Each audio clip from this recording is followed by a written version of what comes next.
또영주TV의 또영주입니다. 맨체스터 시티가 트래블을 달성했습니다. 지난 11일 새벽 4시 튀르키예 이스탄불에서 챔피언스리그 결승전이 펼쳐졌는데요. 맨체스터 시티가 로드리의 결승골을 앞세워서 인테르에게 1대0으로 승리, 그러면서 프리미어리그, FA컵, 챔피언스리그 모두 우승을 차지하고 트래블을 달성했습니다. 사실 펫 가르디올라 감독이 맨체스터 시티 지봉을 잡은 다음에 맨체스터 시티를 유럽 챔피언에 올리기 위해서 노력을 했지만은 명장병이다, 운이 따르지 않는다, 무언가 부족하다, 여러 가지 이유로 우승에 실패하는 모습이 있었습니다. 특히 2년 전 결승전에 올라서 우승할 것이다, 이런 예상이 지배적이었지만은 첼시에게 0대1로 패배하면서 우승에 실패한 적이 있었죠. 하지만 이번엔 다릅니다. 이번에는 프리미어 리그에서도 아스날을 추격하더니만 역전하면서 우승을 차지했고요. FA컵 결승전에서 맨체스터 유나이티드를 상대로 굉장히 어려운 경기를 펼쳤지만은 긴도안의 두 방을 앞세워서 2대1로 승리, 우승을 차지했습니다. 그리고 챔피언스리그 결승전 인테르를 상대로 고전하긴 했지만은 로드리가 환상적인 골을 넣으면서 1대0으로 승리, 결국 우승을 차지하는 데 성공을 했죠. 여하튼 맨체스터 시티 역사를 새로 쓰지 않았나 이런 생각이 들 정도로 올 시즌은 정말로 대단했습니다. 특히 전반기보다는 후반기가 정말 대단했죠. 사실 맨체스터 시티도 올 시즌 고전하긴 했습니다. 스쿼드가 예상보다는 두텁지는 못했거든요. 하지만은 후반기 들어서 3-2-4-1 포메이션을 가동하면서 흐름을 타기 시작하더니 프리미어 리그에서 연승 행진을 달렸고요. 그러면서 우승을 차지했고, 그리고 FA컵에서도 제 힘을 발휘하면서 우승을 차지했습니다. 그리고 나서 역시 챔피언스리그 결승전 이야기를 해야 되겠죠. 자, 챔피언스리그 결승전 인테르가 정말 준비를 잘하고 나왔어요. 저는 인테르의 경기력을 칭찬합니다. 시모네 인자기 감독이 사실상 앞에서부터 압박하면서 맨체스터 시티의 1차 빌드업 방해를 너무나 잘해줬거든요. 특히 로드리를 묶고자 노력을 했고 그것이 나름대로 효과를 봤습니다. 여기에 케빈 데브라이너가 전반전에 부상을 당하면서 교체 아웃이 되고 필포든이 들어와요. 사실 케빈 데브라이너가 결승전에서 부상을 당하는 건 약간 데자부 같죠. 2년 전에도 그런 모습이 있었거든요. 그리고 나서 첼시에게 0대1로 패배했는데 이번에는 달랐다는 거죠. 결국 경기는 거의 대등하게 펼쳐졌지만 마지막 순간에 한 방, 그 결정력에서 맨체스터 시티가 앞선 모습이 나왔습니다. 특히 이 결승골이 터지는 과정 자체는 정말로 짜임새 있는 축구가 무엇인지 보여주는 장면이었죠. 그리고 로드리의 정확한 슈팅, 정말 대단했습니다. 사실 저는 로드리가 결승골을 넣을 거라고 생각하지 못했어요. 홀란드라든가 긴도안이라든가 베르나르도 실바라든가 이런 선수들이 골을 넣을 것이라고 생각했는데 역시 중요한 순간에는 예상치 못한 선수들이 골을 넣곤 하죠. 그리고 로드리는 올 시즌 내내 혹사당했다고 해도 과언이 아닐 정도로 매 경기를 출전했고 그러면서 제 실력을 발휘했기 때문에 이 맨체스터 시티 트래블에 엄청난 공헌을 하게 됩니다. 맨체스터 시티 구단 역사상 처음으로 UEFA 챔피언스리그에서 우승을 차지했죠. 유로피언 컵을 포함해서 UEFA 챔피언스리그까지 이 긴 기간 동안 우승을 차지한 잉글랜드 클럽은 6팀밖에 되지 않습니다. 아스톤 빌라, 첼시, 리버풀, 맨체스터 유나이티드, 노팅엄 포레스트, 그리고 맨체스터 시티죠. 이렇게 맨체스터 시티가 챔피언스 리그를 차지하는 데 있어서 적어도 결승전만큼은 공격보다는 수비가 더 빛났죠. 평소에는 엘링 홀란드를 앞세운 공격이 파괴력을 발휘하면서 힘으로 상대를 압도하는 모습이었지만은 인테르가 준비를 너무 잘해 갖고 나왔기 때문에 공격을 전개하는데 어려움을 겪었거든요. 그러다 보니까 맨체스터 시티가 슈팅을 7개밖에 하지 못했고요. 물론 유효 슈팅 4개긴 했지만은 인테르의 오나나 골키퍼를 넘어서는데 어려움을 겪었습니다. 반면에 인테르 같은 경우에는 역습을 전개했을 때 과감한 슈팅이 굉장히 많았어요. 중거리 슈팅이 많다 보니까 14개의 슈팅을 했고 나름대로 맨체스터 시티를 괴롭히는 모습이 있었습니다. 유효 슈팅도 6개였거든요. 하지만 맨시티는 이 경기에서 정말로 수비가 단단했어요. 왜 그러냐면 후벤 디아스하고 에데르손 골키퍼의 활약이 눈부셨거든요. 에데르손 골키퍼, 사실 맨체스터 시티의 약점은 에데르손 골키퍼 아니냐 이런 이야기가 있었고, 또 하나는 이 후벤 디아스가 너무나 잘해주고 있지만은 좌우에 있는 아칸지하고 아케가 공격을 전개하는 과정에서 실수를 범할 가능성도 있다, 이런 생각이 있었거든요. 그 점 때문에 시모네 인자기는 인테르의 전술 자체를 전진 압박을 통해서 상대 실수를 유도하고자 노력을 했고, 이 장면에서 아칸지라든가 수비수의 실수도 분명히 있었습니다. 하지만 에데르송 골키퍼는 모두 다 막아냈죠. 엄청난 선방을 보여줍니다. 그리고 후벤 디아스가 그 앞에서 적절한 타이밍의 수비를 너무 잘해주더라고요. 그러다 보니까 맨체스터 시티가 무실점을 기록하면서 1대0으로 승리를 거둘 수 있었던 거죠. 사실 맨체스터 시티 같은 경우에는 전반전에 고전을 많이 한 이유 중에 하나가 로드리에게 1차 빌드업을 맡기면서 스톤스가 위로 올라가는 경우가 많았어요. 제 생각에는 가르디올라 감독이 인테르가 라인을 좀 내릴 것이다. 그러면은 조금 더 공격적으로 나가자는 생각이 있었던 것 같은데 오히려 인테르가 밀고 나와서 압박했거든요. 그러다 보니까 1차 빌드업이 어려웠던 거죠. 근데 후반전에는 포든이 들어가면서 활발하게 움직이는 모습이 있었고 또 한 가지는 스톤스가 종적인 움직임을 굉장히 많이 가져가면서 로드리를 도와서 공격을 전개하는 모습도 분명히 있었습니다. 물론 맨시티 같은 경우에는 1대0 상황에서 80분이 지난 다음에는 수비 쪽에 조금 더 신경을 쓰면서 이 경기 승리에 초점을 맞추는 모습이 있었죠.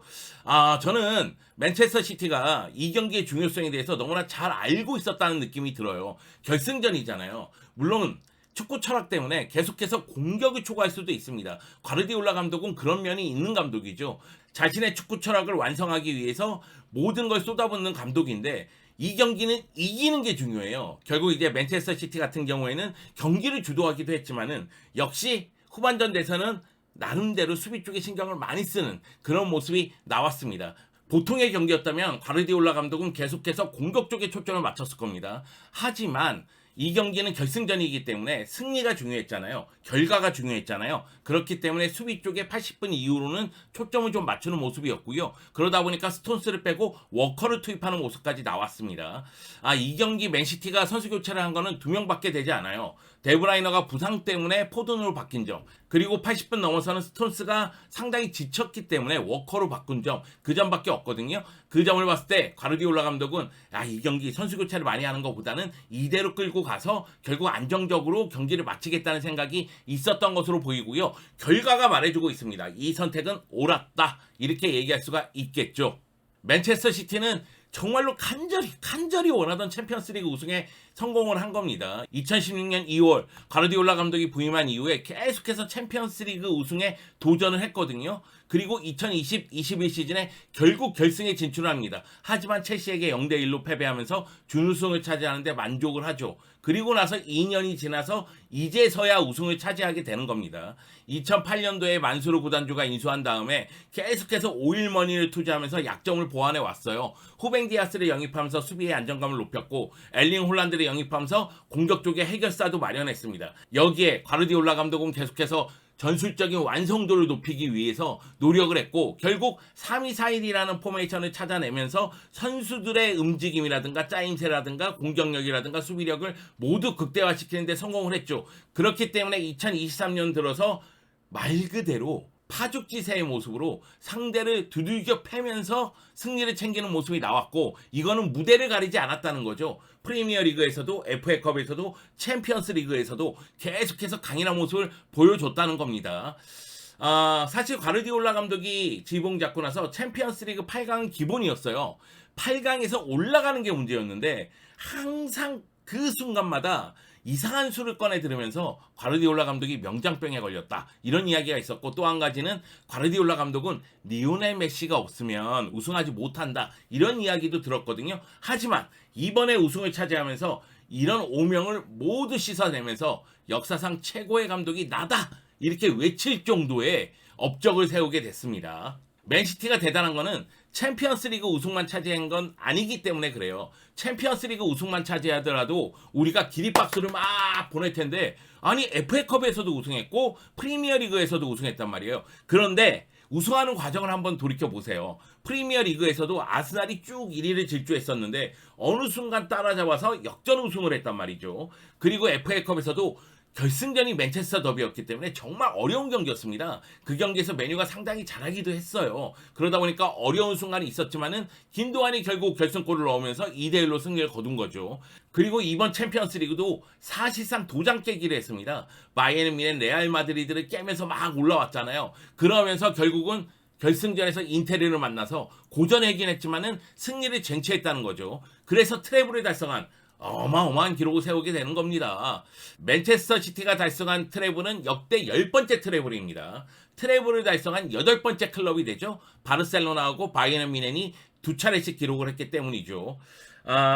사실 60년대 셀틱, 70년대 아약스, 80년대 아인트호벤, 90년대 맨유, 2000년대 들어서 바르셀로나, 그리고 2010년대 들어서 많아지죠. 인테르, 바르셀로나, 바이에른 뮌헨 이런 식으로 트래블이 좀 많아지긴 했는데 잉글랜드 클럽 중에서는 역시 맨체스터 유나이티드 외에는 트래블을 달성한 클럽이 없었단 말이에요. 여러분이 기억하시겠지만은 1998, 99 시즌 그 시즌에 알렉스 퍼거슨 감독이 퍼기의 아이들을 데리고 유럽 정상에 오르게 되죠. 트래블을 달성하게 되는 겁니다. 드와인 요크라든가 앤디 콜이라는 투톱도 대단했지만 미드필더 라인이 와 쩔었죠. 자기스, 우베컴, 위쪽에 폴스코스, 아래쪽에 로이킨 그런 모습이 있었는데 그때 맨체스터 유나이티드 사실상 우승 후보는 아니라는 얘기가 들었지만은 역전을 하면서 역전의 명수다운 모습을 보여주면서 우승을 차지하죠.